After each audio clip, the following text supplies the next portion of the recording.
हे आमची पाऊल वाट. अशा रस्त्याने नर्मदा मैयाच्या तिठावरून आम्ही असं निघत आहोत.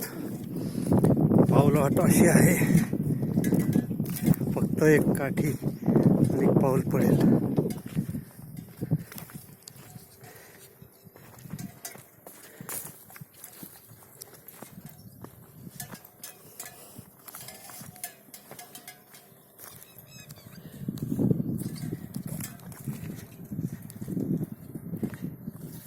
इकडे मैया, इकडे पहाड, जंगल.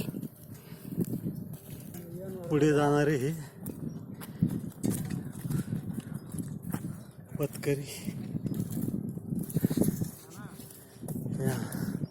आम्ही लोक असे येतात. रामभाऊ, आहेर, नाना सगळे आहेत. रस्ता मात्र असा कसोटीचा आहे. मैया बरोबर चाललंय. पुढचं ठिकाण शुक्लेश्वर तीर्थ आहे. अर्ध्या तासात येईल.